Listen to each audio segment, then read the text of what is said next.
masih bersama kami dalam Insight. Jika ditemukan pada stadium awal kanker pada anak bisa disembuhkan dengan pengobatan yang tepat. Nah, kita lanjutkan perbincangan bersama Panji yang pernah menderita kanker kelenjar getah bening dan juga ibunya Panji, Francisca Endah Permatasari, dan ditemani oleh dokter kita, Dr. Edi Setiawan Tehu Teru, spesialis kanker anak dari Rumah Sakit Kanker Darmais. Halo lagi teman-teman. Halo Panji, tadi kita katakan sepatunya lucu sekali, ternyata ada tulisan Messi di sampingnya. Ini idola pemain bolanya Panji? Iya. Iya. Tadi katanya bilang Ronaldo. Dua-duanya. Dua-duanya. Oke, Panji waktu sakit nggak sekolah? Enggak. Enggak. Seringnya enggak. Seringnya enggak ya. Dan sering di rumah sakit Panji waktu itu. Gimana waktu rumah sakit? Takut nggak? Apa sih rasanya? Rasanya ya takut. Takut ya, tapi katanya dokter Edinya baik orangnya. Takut disuntik ya. Takut disuntik ya? Kasihan. Tapi sekarang sudah nggak perlu berobat lagi, Panji? Udah nggak perlu periksa ke dokter lagi? Katanya dokter Edi kangen loh ketemu dengan Panji lagi. Tapi dok, Panji sudah bisa dikatakan betul-betul bebas dari kanker getah beningnya? Atau masih perlu ada monitoring selama beberapa tahun ke depan? Ya, jadi berbicara tentang kanker, jadi selesai pengobatan, itu saya nggak, masih ingat ya Bu ya, saya nggak selamatin Ibu, Bu udah sembuh ya, selamat ya, gitu. Tapi selamat udah selesai pengobatan. Kenapa? Karena kita harus masih tunggu 5 tahun lagi. Ya, apabila dalam 5 tahun ini tidak ada kekambuhan, baru saya selamatin Ibu November kemarin, selamat, udah sembuh. Seperti itu. Jadi kanker berbeda dengan penyakit-penyakit lainnya. Ya, artinya, jadi 5 tahun ini sudah berjalan atau masih perlu sudah. beberapa? Sudah. Jadi kita bisa menyelamatkan Panji dong. Yes. Wow, luar biasa. Tapi Bu Endah ya, waktu selama Panji di rumah sakit dan harus bolak-balik melakukan kemo, radiasi dan juga dioperasi kan ya? Hanya biopsi. Hanya biopsi saja. Tapi benjolannya segala macam tidak dioperasi. Hilang begitu. Ya, setelah jadi kemo pertama, protokol pertama itu selama 1,5 bulan kemoterapi ya, itu benjolan hilang. Benjolan hilang, badannya gemuk, dan ya sebagai ibu tentu senang ya, karena sebelumnya dengan wajah yang benjolan di kanan dan kiri tentu gantengnya itu hilang setelah 1 kali kemo. Jadi total berapa kali kemoterapi? Panjang. Berapa tahun? 3 tahun setengah. 3 tahun setengah. Ya, jadi 3 tahun setengah itu yang pertama itu kita 1,5 bulan itu full di rumah sakit untuk kemo. Itu sebutnya protokol yang pertama. Protokol kalau nggak salah ada 8 ya dok. 8. Nah itu efek sampingnya apa? Apakah ada efek samping waktu itu setelah kemoterapi? Oh iya, yang pertama sih tidak terlalu kelihatan, hanya kemo itu awal semua pasien kanker protokolnya sama untuk yang protokol pertama. Yang berikutnya, yang kedua dan ketiga pasti akan berbeda sesuai dengan penyakit masing-masing karena jenisnya akan berbeda. Oke, setelah kemo apa ini protokolnya? Setelah kemo, jadi ceritanya begini Mbak Desi. Jadi pertama kali itu saya sudah senang sekali ya. Kebetulan saya ketemu dengan salah satu medis di sana, bukan dokter Edi tapi bilang, Ibu anaknya sakit apa? Getah bening dok. Oke. Stadium berapa? Stadium 4. Limfoma apa? Burkitt. Ya udah bahagia dulu deh, paling 3 bulan lagi ibu sudah nggak bisa gendong. Cukup mengagetkan buat saya, karena saya lagi senang-senangnya dengan protokol yang pertama, ini bagus, hilang, gemuk anaknya, bukan yang kurus gitu, enggak. Masuklah protokol yang kedua. Protokol 2 itu sekitar 1 bulan ya, 1 bulan. 1 bulan di rumah sakit. Protokol yang kedua itu Panji masih dengan aktivitas karena di Darmais itu ada sekolah, ada ruang bermain, jadi dia masih aktivitasnya masih bagus. Cuman hasil cek darahnya sangat-sangat di bawah tuh semua.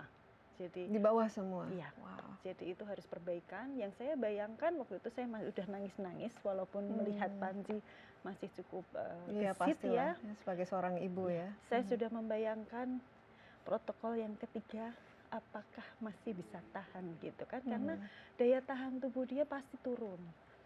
Diperbaikin transfusi dan sebagainya, termasuk leukosit dinaikkan, tapi kita sudah siap. Protokol yang ketiga tentu dengan obat yang sama, dengan daya tahan tubuh yang sudah turun, pasti nggak kuat gitu kan. Saya sudah ketakutan di situ. Masuklah protokol yang ketiga. Disitulah Panji mulai nggak seperti nggak kuat karena sariawannya penuh, dan akhirnya ada, karena sariawan otomatis ada pendarahan di dalam terus, dan dia diam. Bagaimana waktu itu? Ya, ini pasti sulit ya melihat anak sendiri menderita gitu. Bagaimana supaya tetap tabah, tetap kuat, Mbak Endah? Ya, Tidak menyerah. Itu protokol yang ketiga itu sebetulnya protokol yang paling ujian buat saya dari serangkaian sebelumnya. Karena Panji waktu itu panas tinggi, 41, 40, diminumin obat setengah jam dia naik lagi, dibangunin dia diam saja. Udah diam, coba dibangunin nggak mau, sampai suster datang menepuk pipinya. Saya bilang sih bukan menepuk, agak sedikit menampar, dia tetap diam. Saya terus mencoba untuk menggali, ingat bahwa pernah saya dikatakan 3 bulan lagi saya sudah tidak bisa menggendong. Otomatis saya kembali bertanya sama Tuhan, Tuhan, apakah ini waktu saya harus melepas anak saya? Apakah ini waktu di mana kamu ambil apa yang kau titipkan? Saya coba untuk bangunin Panji, tapi dia diam, dia nggak bergerak aja, tidak gitu. Saya bangunin terus nggak bisa. Akhirnya satu kalimat yang saya rangkai dalam pikiran saya, dalam otak saya akan mengatakan sesuatu untuk Panji. Ya, inilah ujian saya. Tuhan, kalau memang ini waktunya saya harus melepas Panji, beri saya kekuatan untuk menjalani semua. Akhirnya saya coba untuk bisikan ke Panji, adik, kalau adik, dan itu terputus sampai yang ke-7 kalimat itu saya ucapkan. Saya mencoba menarik napas panjang. Adik, kalau adik mau pergi, itu ikhlas. Dan pada saat itu jari Panji bergerak. Akhirnya dia melek dan bilang, Bu. Tapi setelah itu dia rasa syukur yang luar biasa. Inilah ujian bahwa ya kita semua hanya titipan. Ya, luar biasa. Panji ingat waktu itu Mama berbisik di telinga Panji? Nggak ingat ya. Tapi kita lihat ternyata lulus dari ujian, Panji luar biasa sudah sembuh. Dok, respons ya, kita telah mendengar tadi ada 3 protokol, semakin lama tampaknya semakin ya berat ya, parah, apalagi masih ya Panji masih kecil.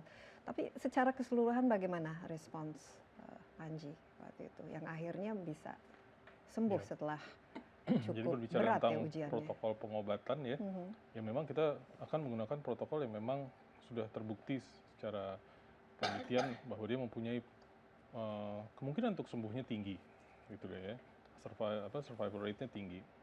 Dan dokter sendiri cukup optimis kan, bukan seperti tadi dikatakan tinggal 3 bulan itu dokter sendiri tidak percaya kan? Betul, tapi masalahnya gini, pada saat seorang terkena kanker, pada saat dia diobati, yang berperang itu dia. Oke, saya selalu menganggap diri saya adalah Menteri Pertahanan. Menteri Pertahanan itu adalah menteri yang tahu dia musuhnya siapa, senjata yang tepat untuk dia gunakan apa. Nah, senjata itulah protokol dengan segala obat kemoterapinya. Nah, sekarang saya udah kasih senjata itu kepada Panji. Sekarang, oke, Panji, go to war, perang. Dan ya, semuanya tergantung sama dirinya dia. Kuncinya apa?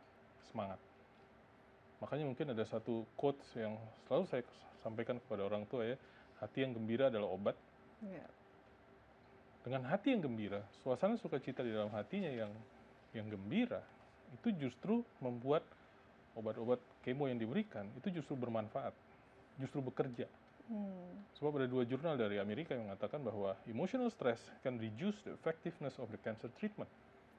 Jadi bayangkan, apabila seorang anak stres, itu justru akan menghambat proses pengobatannya. Udah obatnya mahal, efek sampingnya berat, tidak bekerja karena suasana hatinya tidak gembira. Nah, itu justru yang akan Jadi penting ya dukungan dari Ya. ibu, dari keluarga. Betul. Dan Panji sendiri yang Ya. kelihatan sangat sehat sekarang. Waktu sakit bagaimana Panji? Ingin cepat sembuh nggak? Iya. Apa yang Panji katakan pada diri sendiri? Harus nih saya sembuh supaya bisa sekolah lagi. Pengen sembuh. Pengen sembuh ya. Pengen cepat pulang ya. Tapi Mama selalu ada kan di samping Panji kan. Iya. Sekarang kalau kita melihat ya, Panji kan sudah 10 tahun ya, dan kita harapkan juga tumbuh besar dengan sehat ya Panji ya, supaya nanti cita-citanya katanya mau jadi polisi ya.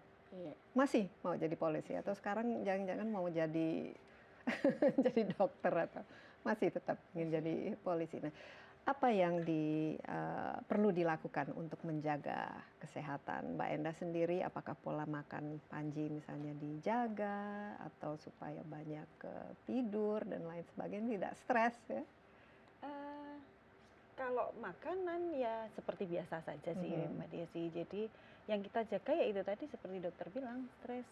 Dalam artian gini, apa yang menjadi keinginan Panji, kita mencoba untuk memberi dorongan aja untuk mencapai sesuatu. Kalau dia ada sesuatu yang dia impikan, tentu dia punya semangat untuk melawan semua. Iya, tetap semangat ya Panji ya. Sekolah seru, senang Seru. bersekolah. Banyak temannya. Banyak.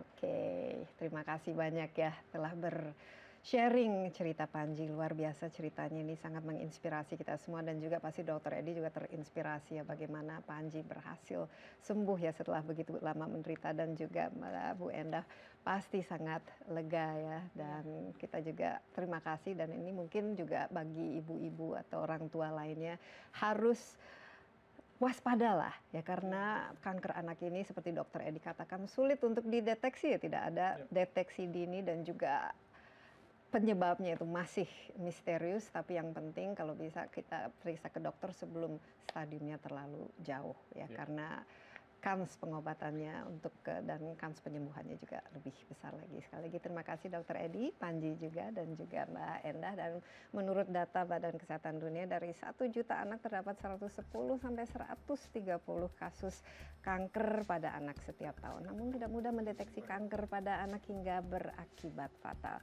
Nah, pemerintah harus menjamin tersedianya fasilitas untuk deteksi dini dan pengobatan yang juga terjangkau agar jumlah penderita kanker anak dapat ditekan. Karena dengan pengobatan dan dukungan keluarga, penyakit kanker bisa disembuhkan.